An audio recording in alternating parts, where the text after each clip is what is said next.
Good evening, everybody. If you came here for our celebration of 4 generations of Black civil rights leaders with Center for Common Ground, you are in the right place. So thank you for joining us and welcome.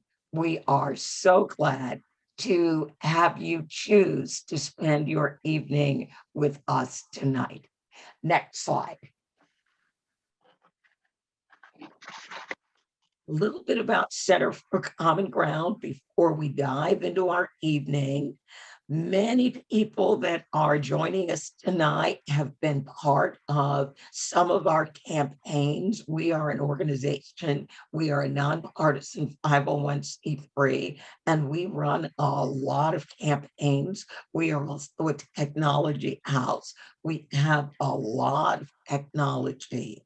And these are just some of the campaigns that were very active in 2020.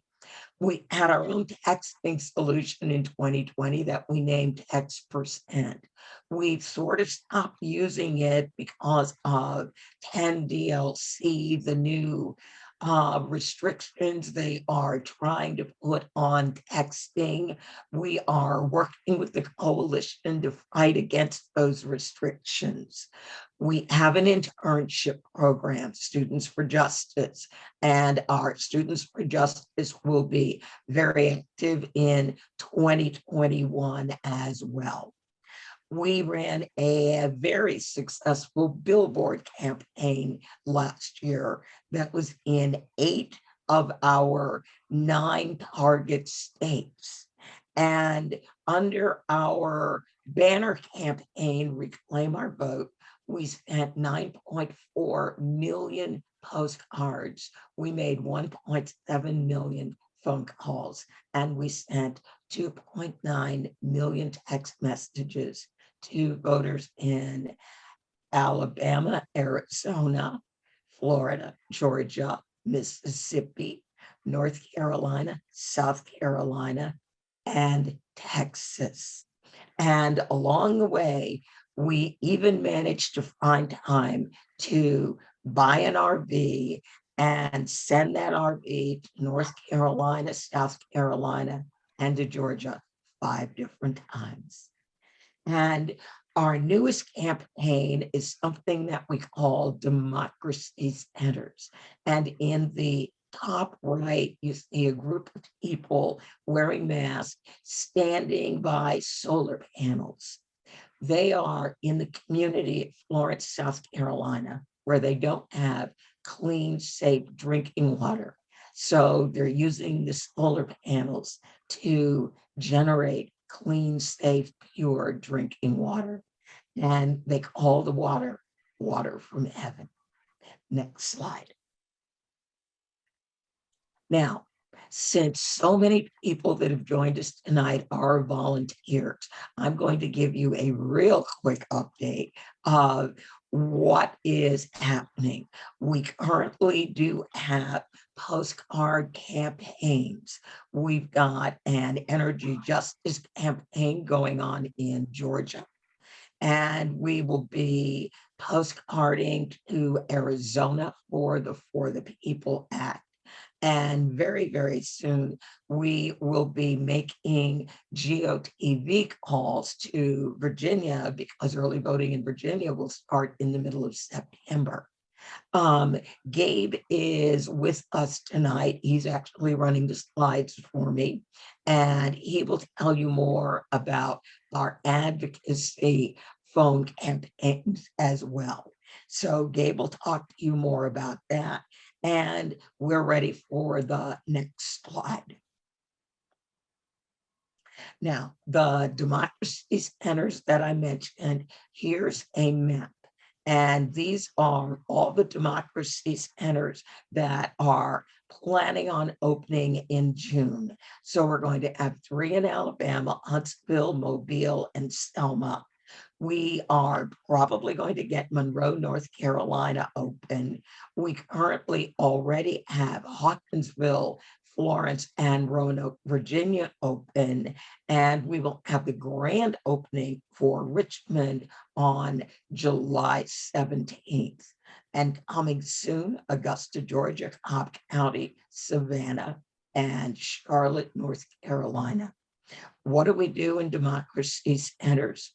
We basically address local communities through trusted organizations, and we help them work on whatever the pain points of that community might be.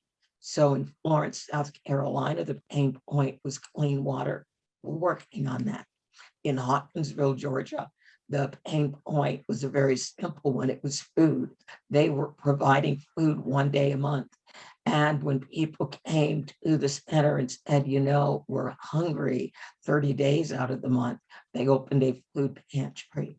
The food pantry officially opens tomorrow. So the goal of each Democracy Center is to turn low propensity voters into voting rights advocates as they begin to learn and understand at what point and by what elected offices who is responsible for their pain points.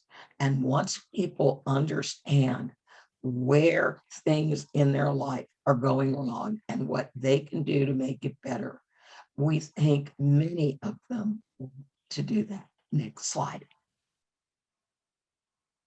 And now we are here to talk to our very first guest this evening.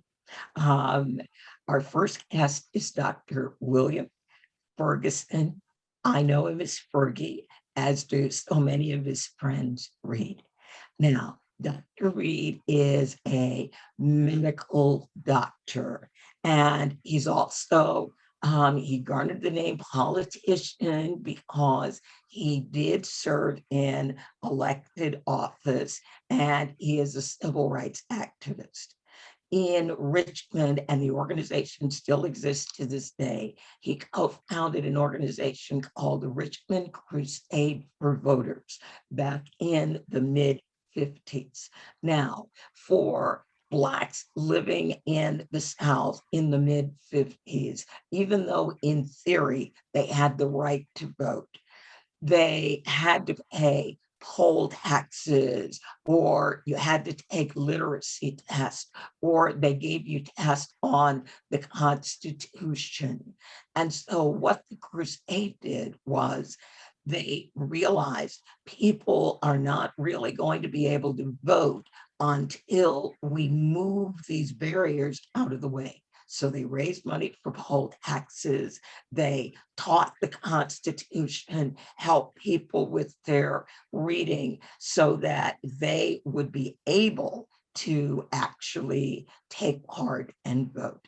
In 1966, Fergie became the first African-American since Reconstruction to be elected to the Virginia General Assembly. Now, Fergie is currently living in California, and he is still a Virginian at heart. Fergie and his son actively recruited candidates for the Virginia 2021 House elections. Now, when Dr. Reid left office, he became a regional medical officer for the U.S. State Department. So he had a home in Washington, D.C. Basically, it was in Bethesda, D.C. suburb, and he did a lot of traveling abroad. Henry L. Marsh, the city's first African-American mayor in 1977, really credits the Crusade for Voters as helping him win. Now, one of the things we'll put in the note will be the link to Dr. Reid's recorded oral history for the Virginia Commonwealth University.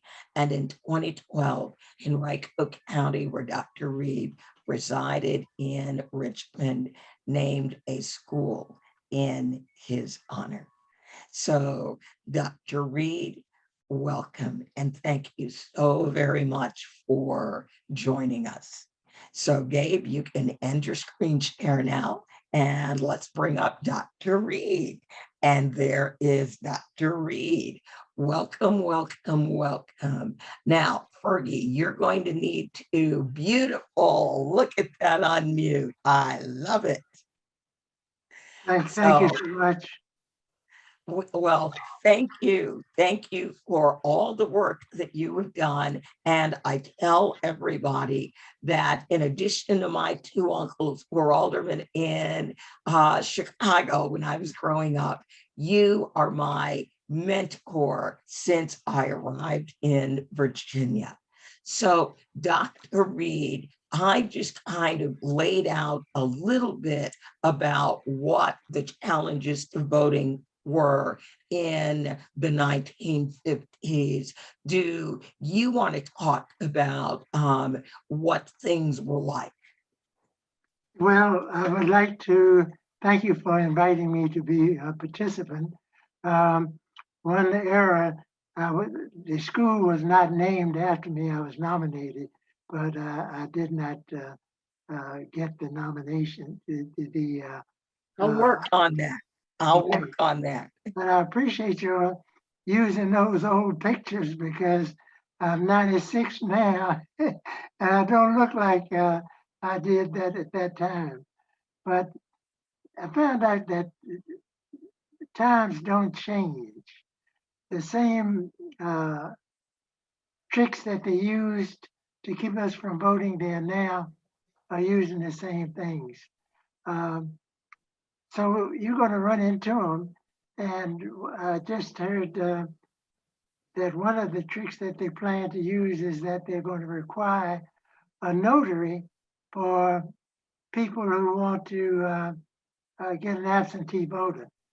Well, they tried that trick in Virginia when we were active, and even before it never passed, because once we heard that, we began to get people to qualify as notaries, and Richmond is a small city, and once the word got out that we were sending all of these blacks down to qualify as notaries, I think that discouraged them because we knew we could not beat them in the General Assembly, but we had to outsmart them and be prepared to get people qualified regardless of the restrictions.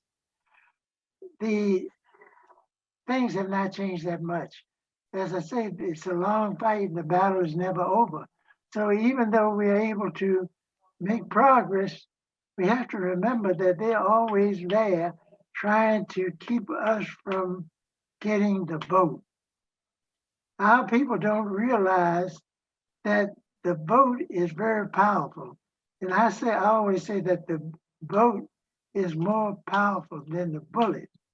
And we can resolve all of our problems if we can encourage the new 18-year-olds, the people that we think should have been registered to vote, and new voters, because they're still out there. So voter registration should be a year-round activity, because every day thousands of people are becoming 18 years of age. If we knew how many people were born in 2001, 22, 23, we would have all of those people are progressing to be 18 years of age. These are some of the things that I wanted to emphasize. Because the Supreme Court is now packed and the lower courts have been packed also, we cannot rely on the courts for a fair judgment of whatever problems that we are facing. So right now, the weakest point or the most vulnerable area that we have to concentrate on are the state legislators. That's the senators and the lower house representatives. We have to plan now for 2022, that's next year, to recruit new people to run. One of our problems is that we don't have people that are candidates. They don't have to wait to run for a House of Representatives or United States representative, they should start running at these lower level offices. Board of Supervisors, school boards. School boards are going to be very important because they're the ones that determine the curriculum and the books that are going to be used. So one of the movements that I'm hearing about is that we want to bring out history, accurate history. And the only way you can make sure that this gets into the textbooks that the students are using is by having members on the school board. We also need members running for Commonwealth's attorneys, treasurer, all of these low-level jobs that are in your city, because your city determines your everyday life. The people that are United States senators, they don't affect your life or what's going to happen tomorrow as much as the members of your city council. So we have to get people running for all of these offices. Unfortunately, you're going to get some resistance because the incumbents want to look out for the incumbents, and they're going to do everything they can to block you if you are a newcomer. So, but don't let that discourage you. We are facing this throughout Virginia. We have 100 people running for the House of Delegates in November. But there are members of the Democratic Party in some of these House districts that they have discouraged and made it difficult for people to qualify to run for the House of Delegates. These are people within the party. You would think that if you're in a Democratic Party, you want it to be the best. You want to do everything you can to replace Democrats with the Republicans. But we get resistance within the party. Don't let that discourage you because you have to do it yourself. Forget about the party or the hierarchy of the party. If they don't want to play ball and they set up obstacles, you have to go down to get around. You get around them because you are the party. They are not the party. The individual voter has all of the power. The chairman of the Democratic Committee, he assumes that he has a lot of power, but he only has one vote. So your one vote is just as important as any person's vote within the party. All organizations are made up of individuals, not the top people. They may hold a position, but they are not the power. If they don't operate the way you want them to operate, you have to get a coalition of people who think like you and replace them. It takes time. You don't make a whole lot of progress in politics in 1 year, in 1 day, but just year by year, you pick up voters each year and you become more powerful. It is addicting. I have to warn you that politics is addicting. I started in 1955 and I'm just as enthusiastic today as I was then. So I'm sure you're going to have some questions later. So I don't want to hog the program. Oh, Dr. Reid, thank you so very much. One of the things that I always stress with all the people that I know that are voting rights activists is that it's really important that we keep moving forward. We're not always going to win the entire election, but as long as we move forward, as long as we get more voters voting every year, at some point, we are going to reach that tipping point. So I just want to tell everybody that my goal is when I grow up, I want to be like Fergie. So that's my goal. So Dr. Reid, thank you so very much. All right, Thank Gabe, you. I feel really weird saying this. Oh, you know what? I'm the next generation. The next generation is me. When Dr. Reid was busy co-founding the Crusade for Voters, that was literally right around the time that I was born. So, Gabe, share your screen, and I've got some fun pictures that haven't been seen in almost a decade. Actually, it's more than a decade. Next slide, not this one. I think just about everybody on this Zoom recognizes the image that I am standing next to. In 2008, I became one of those candidates that Dr. Reid talks about. Somebody that the party doesn't want, probably didn't want me because I wasn't really a Democrat, but I had figured out in looking at voter turnout statistics that in the district where I lived at the time, the Virginia 4th District, people just didn't willingly vote for independence. They like D's and they like R's. So since there was already an R on the other side and nobody really liked what he was doing, it was like, all right, I guess that means I'm going to be running as a D. So in 2008, my name in Virginia was on the ballot with President Obama. Next slide. And again, these are just a fun walk down memory lane. I had a banner, Peace Through Justice. And again, it was all about the economy and putting money in people's pockets. So my tagline was changing the economics of the 4th district. Yeah, get a load of the old hair. It was straight, it was pulled back. I was really, really, really into my school marm look. I ran for office one more time.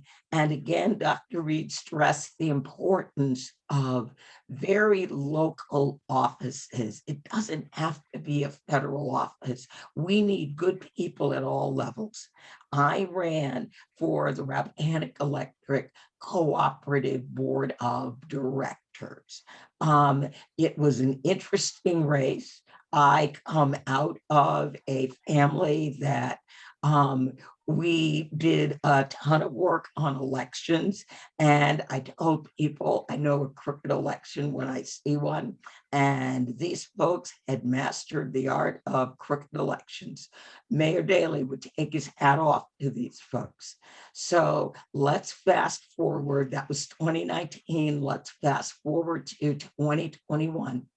Virginia's passed a law that said rural electric cooperatives are going to need to provide a pay as you save program for their customers, their member owners. Actually, it's a cooperative. So their customers are more than customers. They actually own it.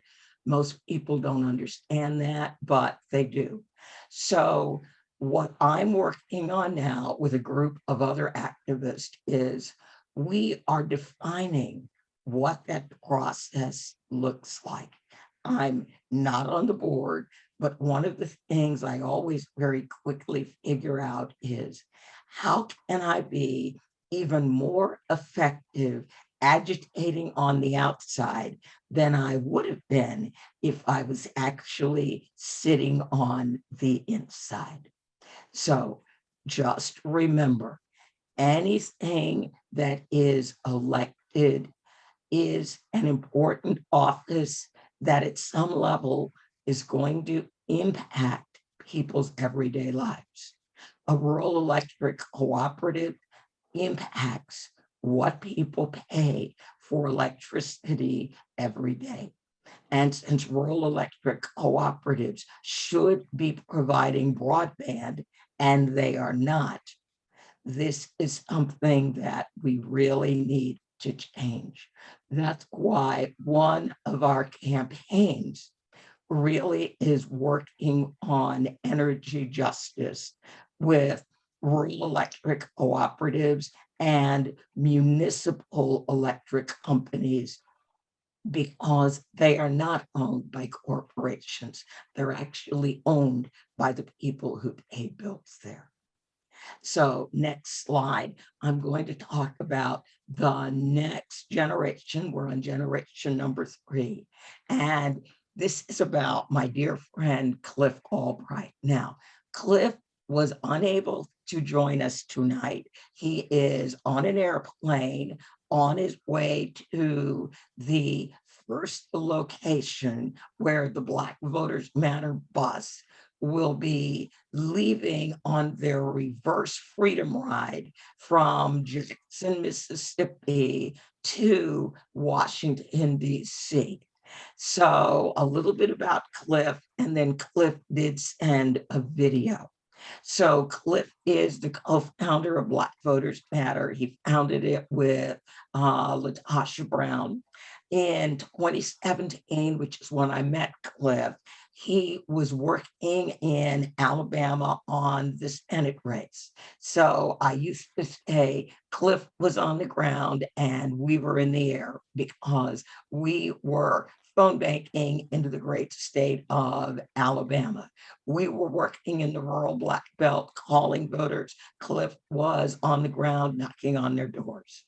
In 2018, Cliff and his team traveled through 7 southern states on what they call the Blackest Bus in America. And you are going to see pictures of it, energizing voters and exposing voter suppression, especially the time in Georgia when the police pulled over the bus that was taking elderly voters to an early voting location and turned the bus around and would not allow them to take those voters. Currently, Black Voters Matter is organizing a freedom ride from Mississippi to DC for Juneteenth. So next slide, please. And let's take a look at the video that Cliff sent. Hi, everybody. I'm Cliff Albright, co-founder, executive director of Black Voters Matter. I'm so glad to be here. I just want to thank Center for Common Ground for the invite. So glad to be here to share space with my dear friend, Andrea Miller, with Evan Malborough, and of course with Dr. Fergie Reid, talking about this topic, right, which is, activism over the generations. And so, I'm gonna talk a little bit about, my introduction to organizing as it relates to generations of activism. I've been an activist ever since I became active when I was a college student. I became active taking over a building on a college campus at Cornell University back in the early 90s. And then when I came out of school, I continued that activism. But even as a college student, part of what led me to my activism was the previous generation, right? And I mean that in the sense of having studied the civil rights movement, having studied the works in the 50s and 60s, and even the Black Power movement of the late 60s and early 70s, and then being able to join organizations where I was able to learn from activists that were in that generation, right? Folks that had been Black Panthers, that had been in the Black Power movement, right? Some folks that have even organized alongside Malcolm X. And so being able to learn from their years of wisdom, in fact, it's a common phrase that we hear nowadays, that a big part of organizing is you got to meet the people where they are. But that's something I learned from that generation of organizers who really were a big part of my entrance into community work, right, and racial justice work and nation building.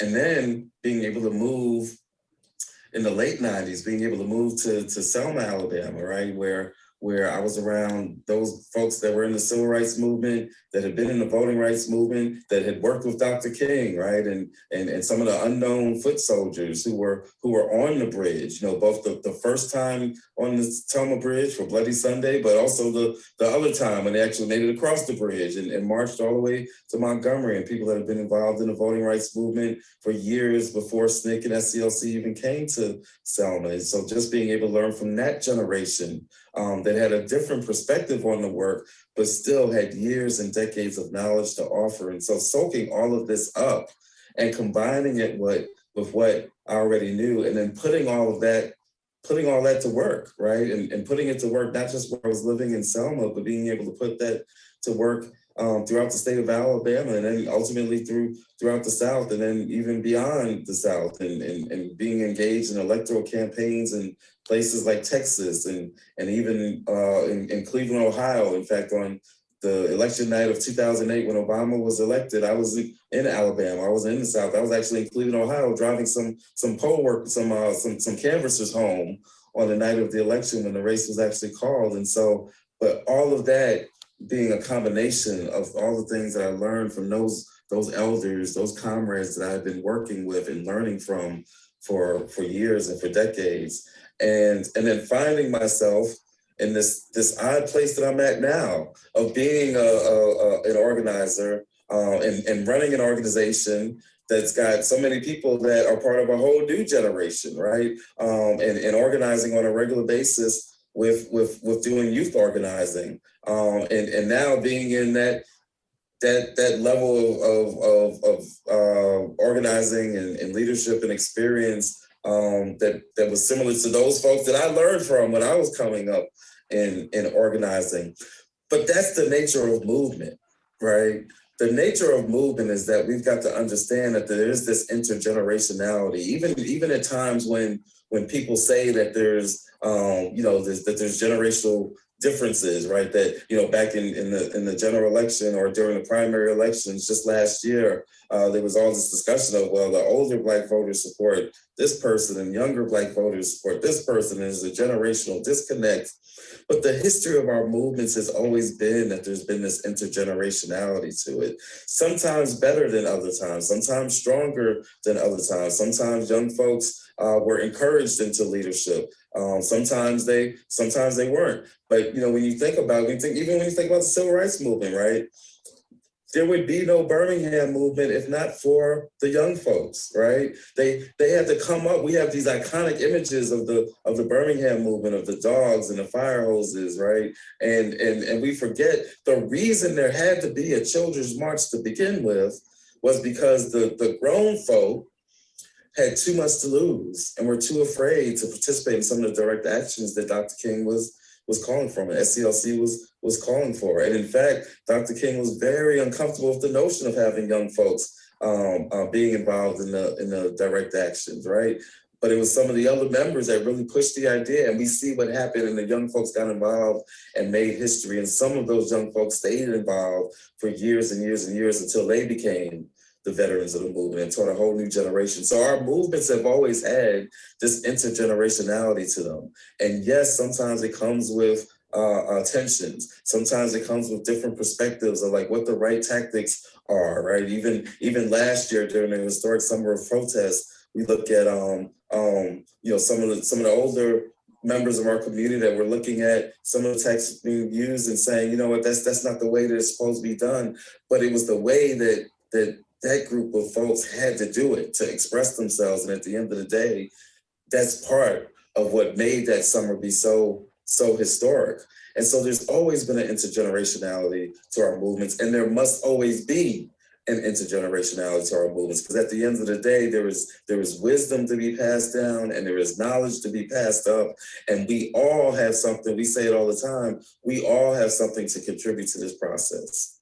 We all have something that we bring to the table, whether if it's a different skill or a different perspective or just a different level of energy or a different level of experience, we've all got something to bring to this table. And when we do best, when we are most successful, is that when we find a way to respect that trend in our history, to engage everybody, to empower young folks, and not just empower them so that they're a source of labor, but to empower them because they've got some ideas, they've got some dreams, right? They've got some objectives. And when young folks can learn and work with older generations and respect the knowledge that they bring to the table, not necessarily always deferring to it, but just respecting and understanding and seeking to learn from it. When we understand this interconnectivity of our generations, that is when we have been at our best. And that is where we are right now. I believe that we are going through a period in our movement history that others are going to look back on and look back on and say, that was a period of time when they experimented with some stuff and practiced some stuff and taught us all some lessons that for years and decades to follow, that our community is going to be able to benefit from. And I'm just pleased to be able to play a small part in that puzzle, a small part in that tapestry, a small part in that arc of our movement and our path towards where we're trying to get to. And so I'm glad to be here with you all. I wish I could be there in person, but I hope that this message brings something that somebody's able to take something from. And I hope to see you on the next one. And I hope to see y'all on the Freedom Ride between June 19th, June 18th, and June 26th, somewhere along the route as we go from the South and we take this to DC demanding our voting rights. Thank y'all. And as we always say, can't stop, won't stop. Thank you so much, Cliff. Thank you, thank you, thank you. We have one more speaker, as Cliff was talking about the younger generation, and that next speaker is Evan Marlborough, also of Georgia. So we kind of balanced it tonight to Virginia, to Georgia. Now, Evan was born in Smyrna, and in addition, he graduated last year in 2020. He has a degree in public policy, and he minored in cello. So what is going through my mind is that we are going to have to come up with a joint performance between Gabe and Evan, because Gabe is a violinist. Anyway, Evan is the founder of the Georgia Youth Poll Worker Project, and he recruited 1,000 poll workers to work the 2020 general election and runoff. Evan is also a writer, and he's been published in Forbes, Blavity, Teen Vogue, and the Atlanta Journal-Constitution. Evan, thank you for joining us tonight, and welcome. So, yep, welcome, welcome. Thanks for having me. Hello, everyone. My name is Evan Wayne Malborough. As I said, I'm a native of Smyrna, Georgia, and Atlanta, Georgia, and I'm the proud founder and executive director of the Georgia Youth Poll Worker Project. So I got involved. I got involved in activism at a pretty young age. Being in Atlanta, I actually had the opportunity to hear from a lot of civil rights leaders. I grew up listening to speeches from Andrew Young, who ironically I went to his school at the Andrew Young School of Policy Studies, John Lewis, C.T. Vivian, Joseph E. Lowery, Zerona Clayton. So I actually grew up hearing speeches and attending events hosted by them and learning from them and talking to them. So I kind of was predisposed to entering the field. So I first started working in high school, where I interned for my Congressman David Scott, and helped him put on his annual health fair. So I would help assist the fair in high school. And then moving into college, I ended up working on campaigns in Georgia for the 2016 election, mostly through the Metro Atlanta area and the Metro Atlanta Democratic Party chapter. So after the 2016 election, I was asked by my university and to work with them to start a voting rights organization on my campus named Vote Everywhere GSU, where I became a founding member. So what we did was we basically ran all of the voting programming on campus, from things like civic holidays to actually institutionalizing voter registration on our website. So we were able to do that and build that org. And then that all culminated in 2020, where we brought in ran 100% student with 100% students, a precinct on the campus of Georgia State University. And then I also started writing while I was at Georgia State. I published my first op-ed my sophomore year, and I believe I was at my 10th by the time I graduated in May of 2020. So graduating in 2020 was a bit of a rough patch. My university was shut down in March, so all in-person classes were ended by that time in March. And I graduated from home. I had to move back in with my parents. I lost a lot of job opportunities actually, so I was planning on moving to DC or California to continue my education and my work. But due to the lockdowns, I ended up staying in Georgia and just moving with my parents. So the reason the poll worker project started was because my first job out of college was being an election worker. So because we had run the Georgia State precinct in Fulton County, me and the other 9 students that ran the students with me were some of the only people in the state, and very much some of the only people in the county that actually had experience on the new election machine instituted in May of 2020. I'm sorry, in January of 2020, a few months before. So a little bit after graduation, I was asked to help run the Wolf Creek precinct in the city of South Fulton in Fulton County. And that was my first job. So for Georgia's 3-week early voting period, I worked at a precinct, and I helped serve. We serviced on average 200 to 400 voters per day. Worked 13 hours, right? It was a combined primary and things like that. So long ballot and long lines. And I got a lot of experience, right? A lot of times, a lot of my job was helping my election counterparts adjust to the new technology that was implemented in the election system. There was a time where all of our machines required an internet connection, and the Wi-Fi in our building was shut down. So there was a time when I actually had to run an entire voting precinct for 6 hours on my phone to use a Wi-Fi hotspot to run the voting precinct. So after June 9th, which was the Georgia election, if many of you guys were watching the news that day was kind of known.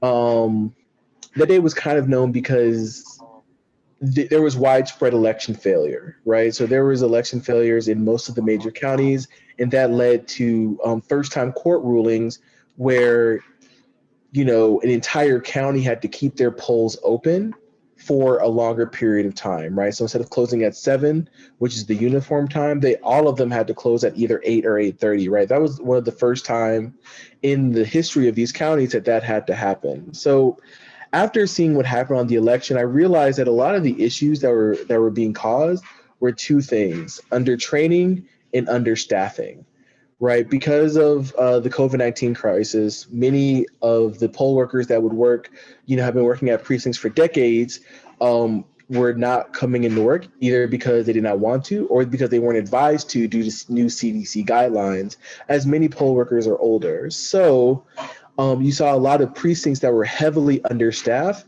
and heavily underexperienced. And when that is met with an underfunding of the elections office, it leads to disaster. And that's exactly what we saw June 9th. So in response to that, I decided to create the Georgia Youth Poll Worker Project to fix 2 issues: to fix the issue of understaffing in our election system, but also to fix the issues of economic disenfranchisement a lot of people in my generation were feeling, right? So as Andrea said before, we were able to recruit 1,000 student election workers to work the polls for the November 3rd elections and then the subsequent January 6th runoff. And if you look at, a lot of those students weren't just working just because they love democracy. A lot of those students were working because they were on the verge of homelessness, and so were their families, right? The election system was able to create a situation where these students could go into work and receive payment that can support them and their family. And that's kind of what the Poll Worker Project is at its core. The Poll Worker Project may be a democratic project, but it is also a jobs program. It's a program to help young people get hired and help them get professional development experience that can translate to any field that they want to be. Because being an election worker means customer service. It means, working in high intensity environments, and, and actually working within a very small margin of error because you're handling election data. But also poll workers are important because they are basically the gatekeepers of who can vote and who can't vote. So when we look at a lot of issues that are happening in these precincts where votes are getting thrown out, a lot of times it's because of the malice or mistrainings of election workers. And that's also what the project was trying to assist. So we actually had a contract with Fulton County where we would host the official poll worker trainings to actually teach them. So we didn't just recruit poll workers, we taught them, and we made sure that they knew how to uphold their precincts and make sure that every vote is actually counted, right? So that's a little bit about the project. So now we're currently working to prepare for the 2021 municipal elections across the state of Georgia, recruiting for that. And then we're also expanding nationally. So we've partnered with two organizations, the Andrew Goodman Foundation, who is based off of, is a foundation in the name of Andrew Goodman, and Democracy Works, to help students start poll worker projects and precincts all across the nation. So our goal is to have 5 fully student-run precincts by the municipal elections in the fall, and then by the 2022 midterms, have 20 Democratic campuses all across the nation. So yeah, that's the project. And thank you very much. And I understand that Virginia may be or will be one of the states, because Virginia has the gubernatorial races in 2021 as well. Absolutely. So we're looking at Boston, New York, Georgia, Missouri, and Texas about expanding Excellent. the pilot. Excellent. Excellent. All right. Thank you very, very much, Evan. What I want Gabe to do now is I'd love Gabe to walk us very quickly through the phone banks that we have running, because we just made some changes and updates to those phone banks. So Gabe, and then we'll do a Q&A.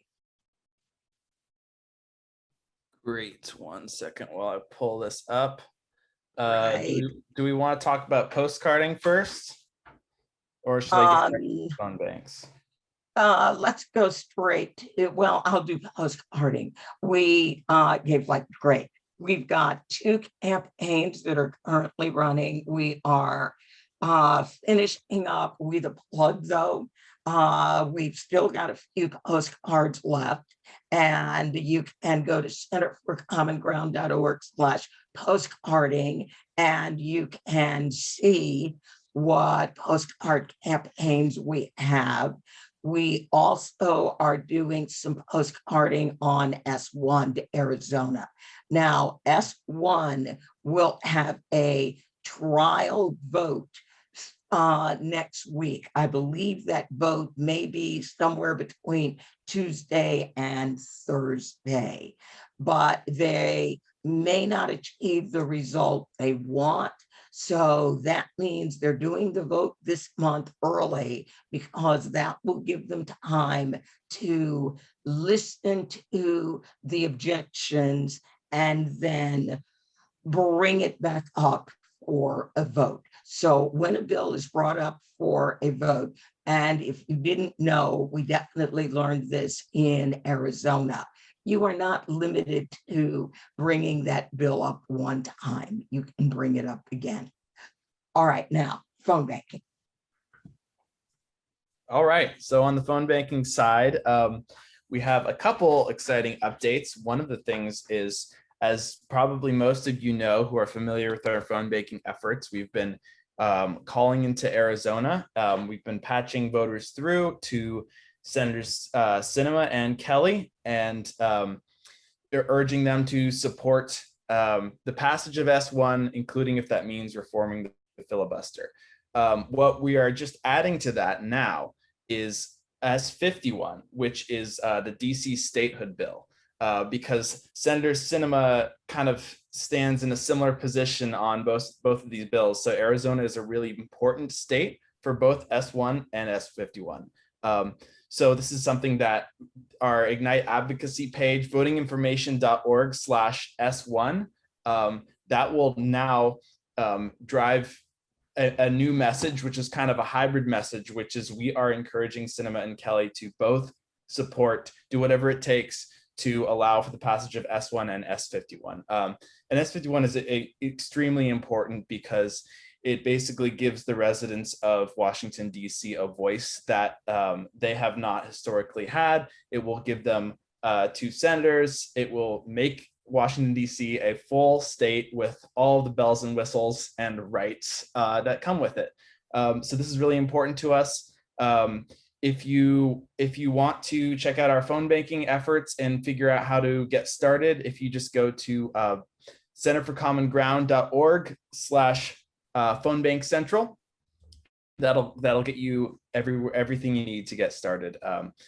And another exciting development that was just implemented this morning is we have a new opt-in short code text, which is one of those legit 5-digit numbers that you see floating around. It's 33339. And if you text democracy to 33339, that number will send you daily reminders to call both of your senators, no matter what state you're in. And it's really easy. It's a great number.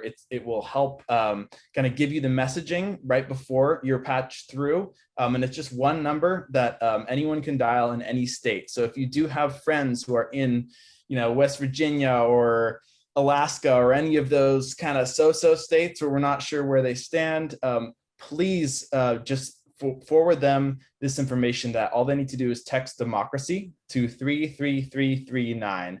And the reason why we're sending people these daily reminders is because it turns out you can call your senators every single day, once a day, and every single time that will get counted. So it's not like, when you call your senator or representative, it's not like you call once and for that election cycle you've called and that's it. No, you can actually multiply your effectiveness every single day. So that's something that I only just learned. And it's kind of a great surprise, because if you do get in the habit of doing this, it's really going to make a huge impact. So once again, I feel like a radio ad, but democracy to 33339. Thanks, Gabe. Thank you very, very much. All right, let's do a Q&A. We're going to do that. We're going to run a little bit long. That's okay. So we're going to do a Q&A. So team, grab the questions out of the chat and let's do Q&A.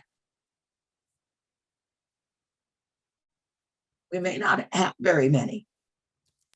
I just re-enabled the chat, so type right, your questions in. Right. All right, yes. Yeah. We're going to get 15 in 3 seconds. People are like, yes, I wanted to ask this question. So remember, Dr. Reid is here and I'm here and Evan is here. Oh my goodness, we don't have questions. We have a lot of comments about the March on Washington. So yes. All right. And then Latasha, you started a question. The bus will be in DC on the 20th. So on the 26th. So we've got a little bitty short video that, well, actually, let me give you the link where you can go, and there is a full schedule of when and where the bus will be. So you can go to that link and that gives you the whole schedule. So the bus leaves on Saturday, the 19th from Jackson, Mississippi, heading to Birmingham. On Sunday, it'll be in Nashville. On the 21st, it'll be in Atlanta. On the 22nd, it'll be in Columbia, South Carolina. On the 23rd, Raleigh, North Carolina. On the 24th, Charleston, West Virginia. On the 25th, they will be here in Richmond with me. And then on the 26th, they will be in Washington, D.C. All righty.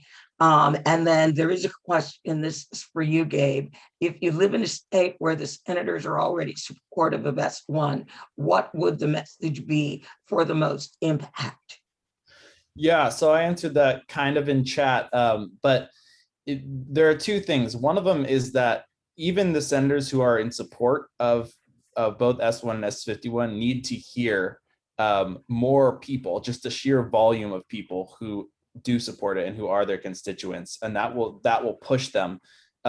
But for example, even Cinema is a co-sponsor of S1, but clearly she needs to get with reforming the filibuster. So the messaging that not only do they need to pass it, but they need to be open to reforming the filibuster in order to pass it, that still has a lot of mileage to go.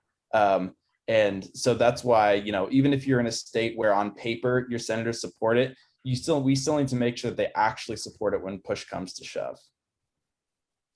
And then I've got a question from Latasha Holloway to you, Dr. Reid. Latasha is in Virginia Beach, and I know you pointed out to me that then during the primary, there were two candidates running, and one of the candidates was actually a Republican woman who was running as a Democrat. When I pulled her primary voting record for as far back as we could go in the primary, she had always voted Republican. So the question for you, Dr. Reid, is how do we rid the party of infiltrators like that? Yes. Incidentally, the Republican won the primary. Yes. It's very difficult if you have party officials run it. So the idea is you have to, next time, you have to prepare for the next election. You have to make sure you get your candidates in there early. Don't wait until the last minute to get a candidate to run. Probably right after this election in November, we should be planning on who we're going to get to run against that individual 2 years from now. So you have to plan ahead, and you have to get rid of these people. You can't do it overnight, but you have to get active within the party and go to the Democratic meetings. And when the party officials come up for re-election, you're going to have to run candidates for against them to get rid of them. The gentleman that when you ran for Congress, he was an elected Democratic delegate to the General Assembly, and he was passing out ballots for the Republican running against Andrea. Fortunately, his power has been lessened. He's not as powerful as he was in that area.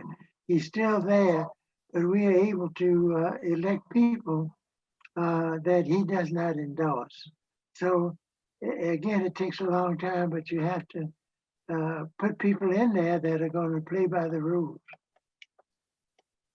And there was a question in the chat, what was the name of the candidate? It was the 84th district and the candidate's name, and she is on the ballot as a Democrat.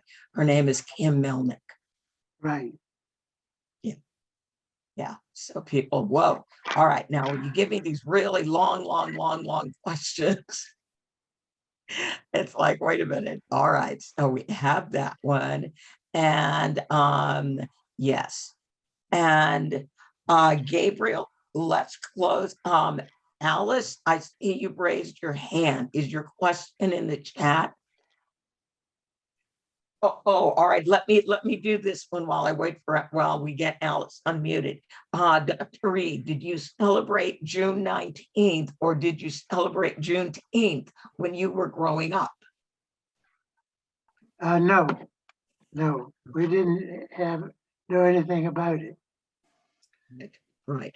And for people who may have missed it, Juneteenth is now officially a federal holiday.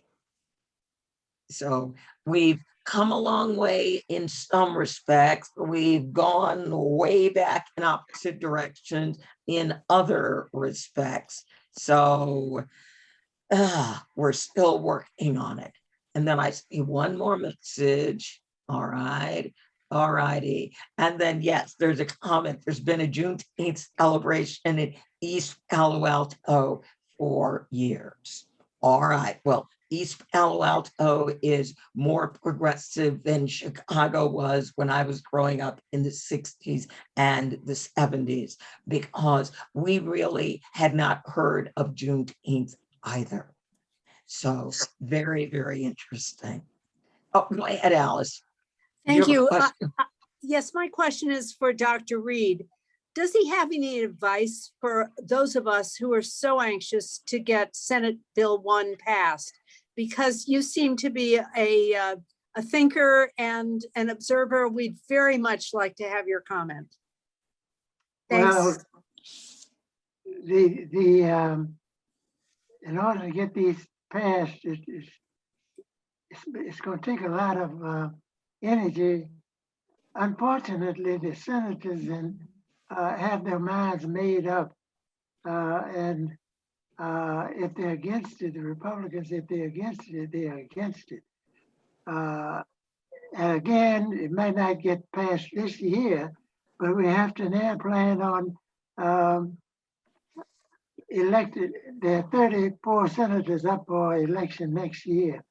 So we got to plan on who we're going to target. I think the majority of them are Republicans. So we have to now plan who we're going to target and how we're going to get campaigns or candidates to run against them.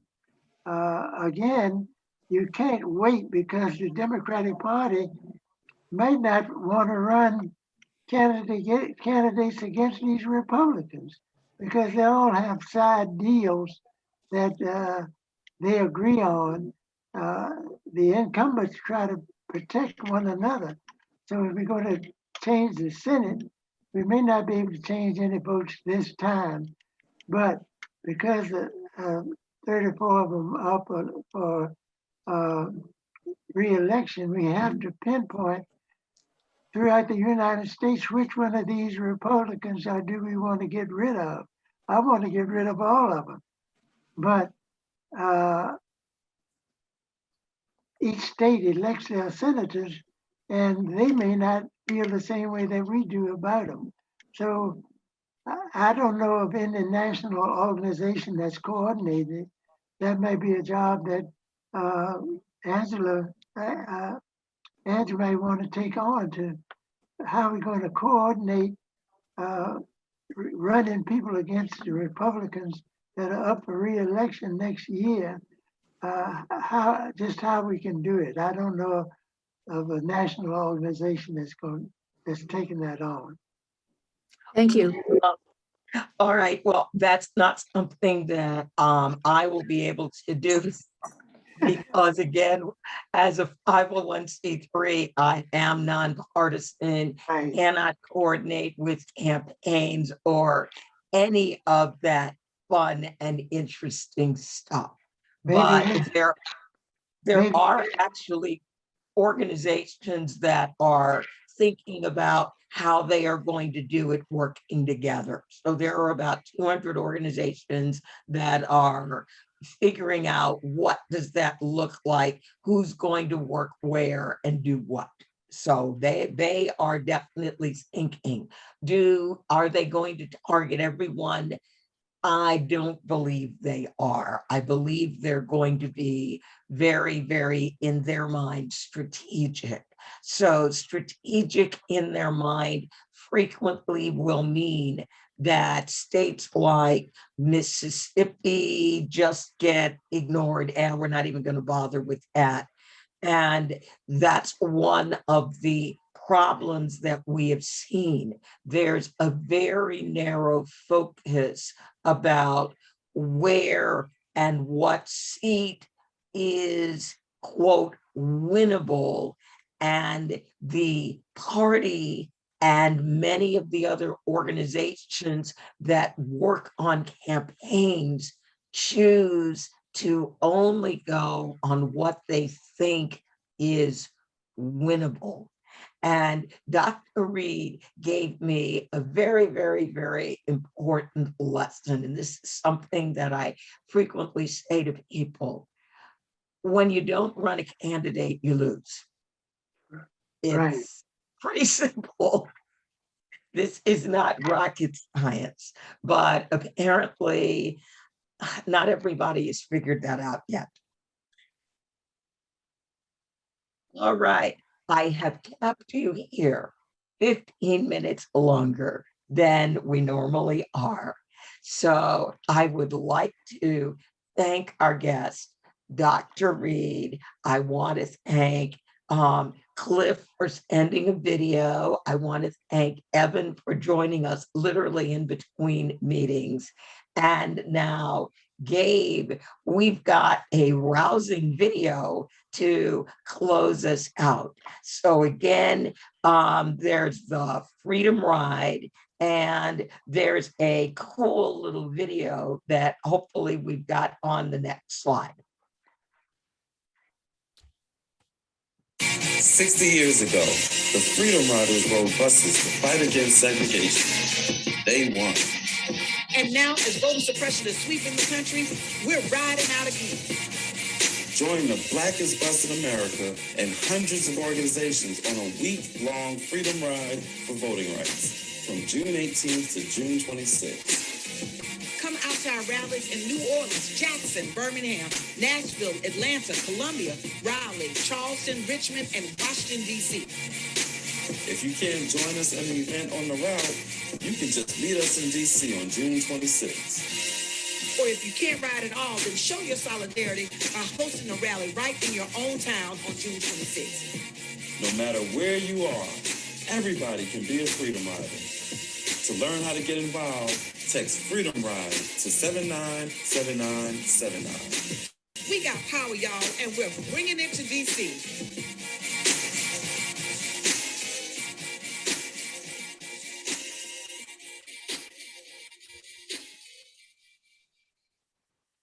Yay, yay.